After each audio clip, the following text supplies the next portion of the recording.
This day, this is the day, not yesterday, for yesterday is gone, not tomorrow, for tomorrow has not come. But this is the day, the challenge of the contemporary.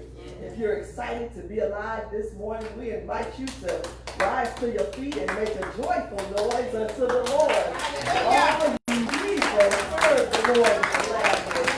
Come before his presence with thanksgiving and be gracious unto him. You could have been sick in a hospital room. You could have been dead in your grave. You could have been behind prison walls. But you are here, and that's enough just to shout hallelujah. That's enough to give God some praise. Oh, y'all don't want to praise God with me. That's enough to thank Jesus for all God has done for you. Did he wake you up this morning? Did he start you on your way? And that's enough just to praise God. Amen. Are you excited today? Amen.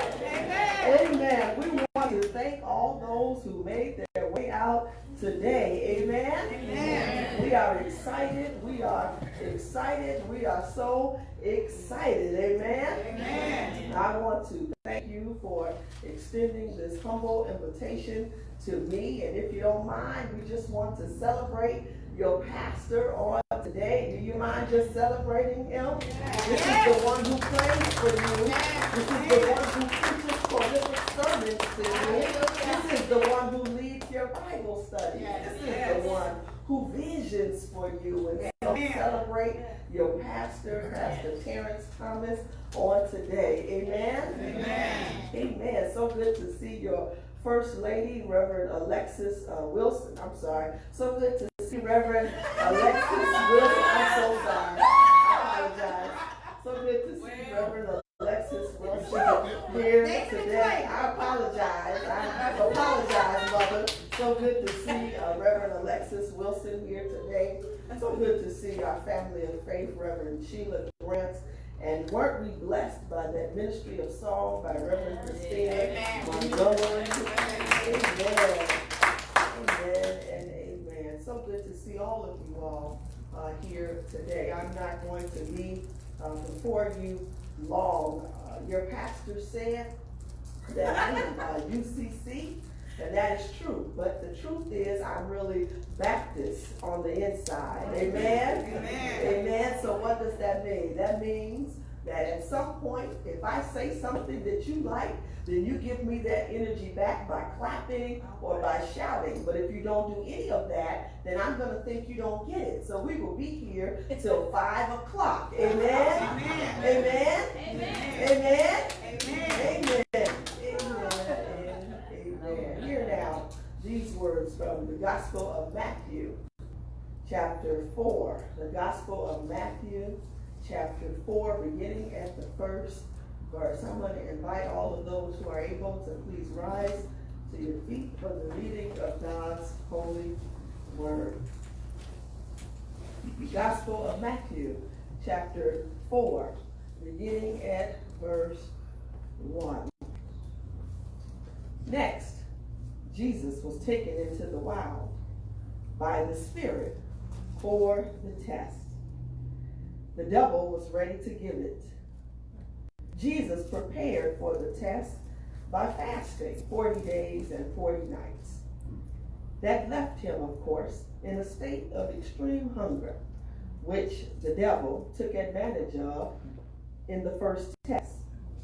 Since you are God's son, speak the word that will turn these stones into loaves of bread. And Jesus answered by quoting Deuteronomy. It takes more than bread to stay alive. It takes a steady stream of words from God's mouth. For the second test, the devil took him to the holy city. And he sat him on top of the temple and said, since you are God's son, jump. The devil goaded him by quoting Psalm 91. He has placed you in the care of angels. They will catch you so that you won't so much as stub your toe on a stone. Jesus countered with another citation from Deuteronomy. Don't you dare test the Lord your God. For the third test, the devil took him to the peak of a huge mountain, and he gestured expansively, pointing out all the earth's kingdoms, how glorious they all were. Then he said, they're yours, lock, stock, and barrel. Just go down on your knees and worship me, and they're yours. Jesus' refusal was curt. Beat it, Satan. He backed his rebuke with a third quotation from Deuteronomy. Worship the Lord your God and only him. Serve him with absolute single-heartedness. The test was over. The devil left. And in his place, angels came and took care of Jesus' needs. Amen. God bless you. You may be seated. The title of this sermonic text, for those who need it, is Encourage Yourself.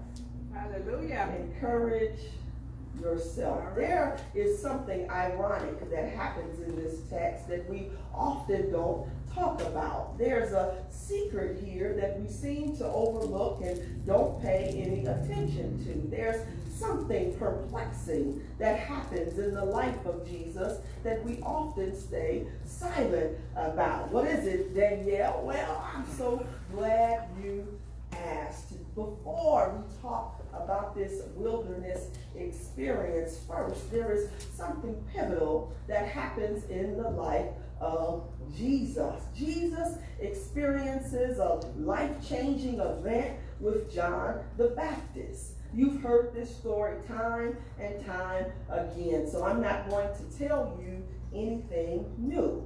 Jesus goes to the Jordan River and meets his cousin John and baptizes him, and all of a sudden the heavens open, a little voice from heaven he hears across clouds, "This is my beloved son in whom I am well pleased." A dove comes from heaven and rests on top of Jesus' head. And then all of a sudden, after this divine and glorious and wonderful moment, when Jesus is feeling good and John the Baptist is feeling good and everybody is happy, joy, and everyone is feeling well, then according to the text, Jesus is led into the wilderness to be tempted, to be messed with, to be bothered by the devil. Oh, you missed it.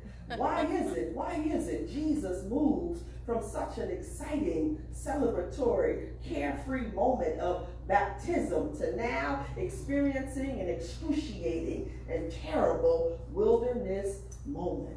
All right. Sometimes we preach a dishonest theology. Sometimes we sing songs that have inaccurate theological meanings. We lead people to believe that after being baptized, after becoming a Christian, and after joining the church, then life will be filled with blue skies and beautiful flowers, white picket fences, and sometimes that's not true. Oh, Pastor Thomas, sometimes after we make a conscious decision to be better, to do better, to ascribe to a higher standard, I have to be honest, that's when all hell will break loose in our lives. Oh, let me make it plain for somebody. After you say, "I do," that's when your husband is going to start acting like he don't. After you get the new job, that's when your supervisors and co-workers will start acting crazy. After you join the church,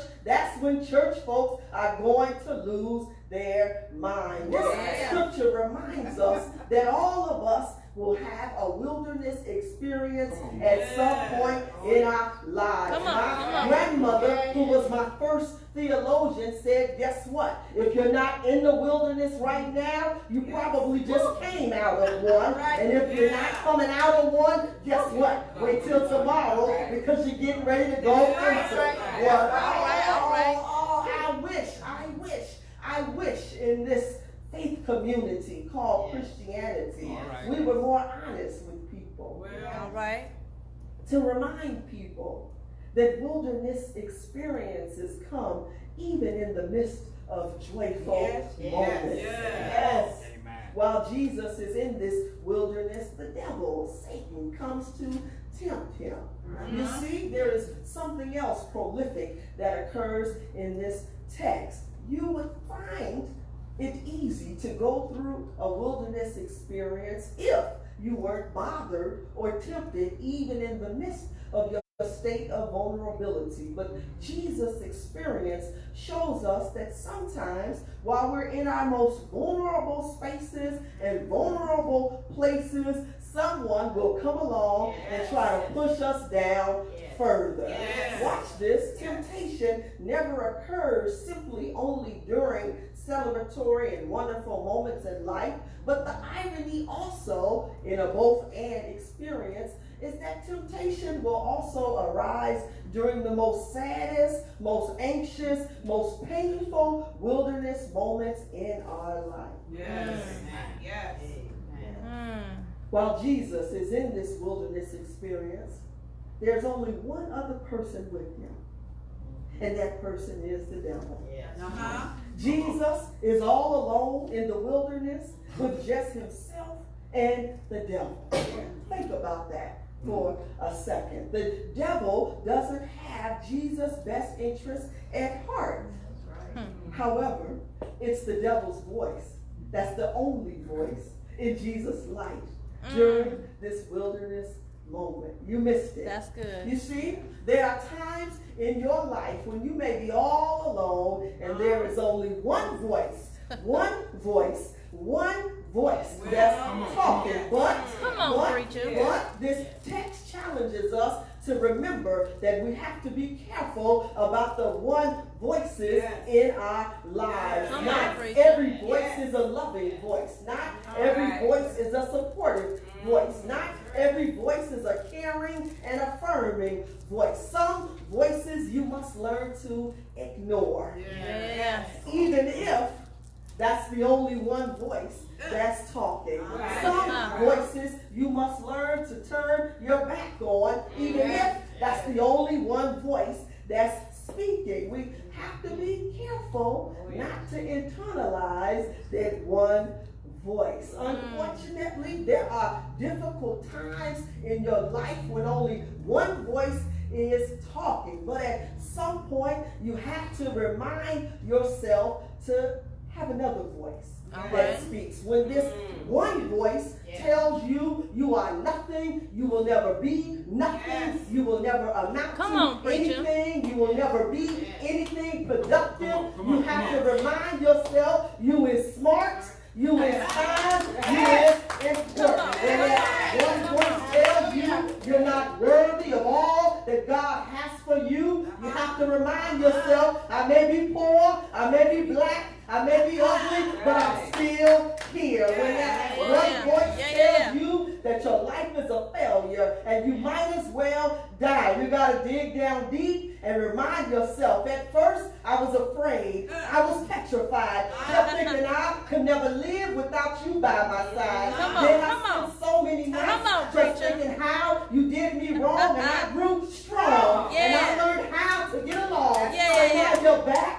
No matter space, I just walked in to find you here with that same look on your face. I should have changed this stupid lock. I should have made you leave your key. If I had known for just 1 second, you'd be back to bother me. Girl, not go. Walk out the door. Just turn around now, because you're not welcome anymore. Weren't you the one who tried to break me with your back? Did you think I'd crumble? Did you think I'd lay down and die? Oh, no, not I. I will survive. For as long as I know how to love, I know I'll stay alive. Because I've got all my life to live, and I've got all my love to give, and I will survive. I will survive. Come on. Hey. Come on, preacher. So glad you heard that here before too.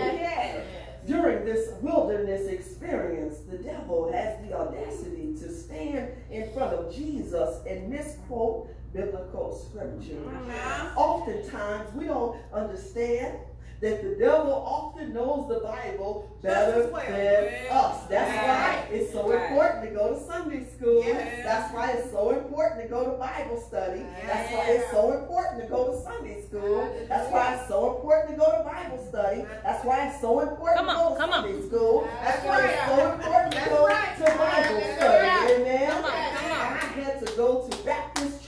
bargaining unit when I was 12 years old, and I hated Mrs. Johnson because she made us recite scriptures and get a favorite scripture. And at 12 years old, I said, Miss Johnson, I will never, ever, ever, ever, ever need Psalm 23 at any point in my life.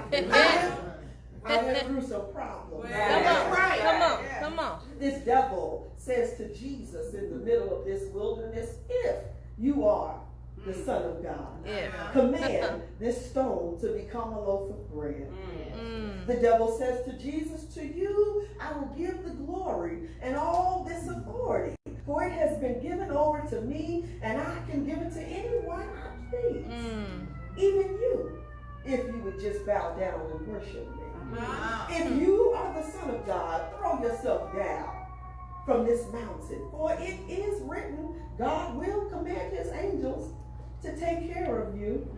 Yes, the devil stands in front of Jesus and starts misquoting biblical scriptures. In other words, the devil starts quoting alternative facts. So we have to be mindful that there are devils who sit in positions of power who don't do nothing but quote alternative facts. Now, my grandmother used to call them a fib, a tale, a lie, but now we call them alternative facts. In today's time, we recently discovered that there is a particular little orange-looking devil who sits in the White House with a terrible hairdo, but in a position of power and loves to tell lies.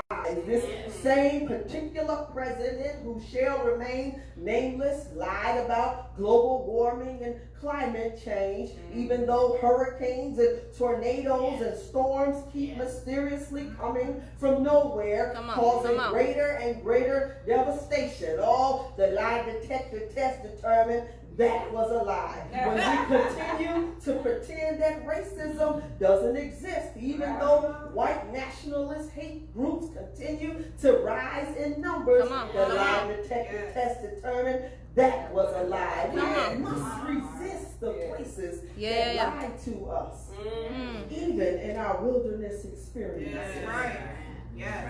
Even if that is the only one voice speaking. Can I tell you another secret before I sit down?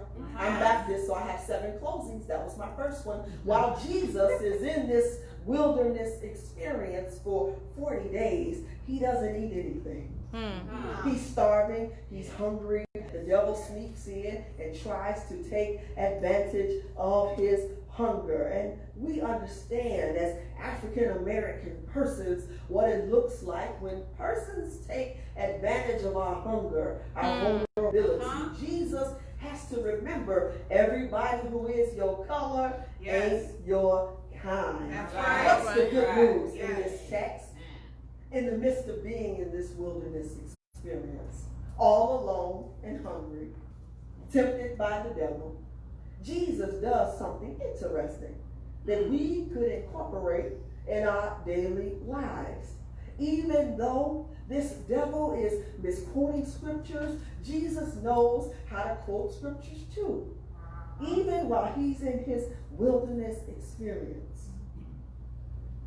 One of my favorite movies is The Wiz.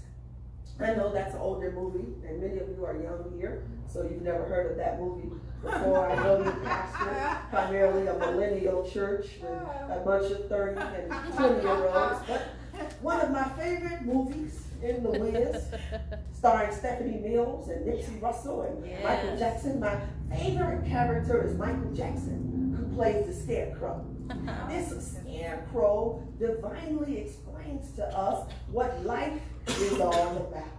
Sometimes life may feel like you can't win, you can't break even, you can't even get out the game. But what I love about the Scarecrow is whenever the Scarecrow becomes a little despondent from life's challenges, he would dig inside of his costume made of straw and pull out a piece of paper that had a wise saying written on it. And he would read this saying to himself to make himself feel better. All right, that's good. And then I got to thinking for a second. What is? This is inherently what Jesus does in the wilderness. Yeah. Whenever the devil misquoted a biblical passage, Jesus would dig down deep within himself and remind himself of an encouraging word. Yeah. That's right. Yeah. Please know that whatever you are experiencing in life, whatever wilderness moment you're in, coming out of, or getting ready to go into, you have to dig down deep within yourself and remind yourself, weeping may endure for a night, but joy comes in the morning. Whatever you're going through in life, you have to dig down deep within yourself and remind yourself, but they that wait on the Lord shall renew their strength. They shall mount up with wings as eagles. They shall run and not be weary. They shall walk and not faint. Whatever you're going through in life, you got to dig down deep within yourself and remind yourself, the Lord is my light and my salvation. Whom shall I fear? Whatever you're going through in life, you got to dig down deep within yourself and remind yourself, who shall separate us from the love of Christ? Tribulation or distress or persecution or famine or nakedness or danger or negro or sword. Whatever you're going through in life, you have to dig down deep and remind yourself, for your sake, we are being killed all the day long. We are regarded as sheep to be slaughtered. Whatever you're going through in life, you got to dig down deep within yourself and say, no, in all these things, we are more than conquerors who loved us. Whatever you're going through in life, you have to dig down deep within yourself and remind yourself, for I'm sure that neither death, nor life, nor angels, nor rulers, nor things present, nor things to come, nor powers, nor height, nor depth, nor anything in all creation will ever be able to separate us from the love of God in Christ Jesus. During your wilderness experience, remember to encourage yourself. God bless you. God bless you. God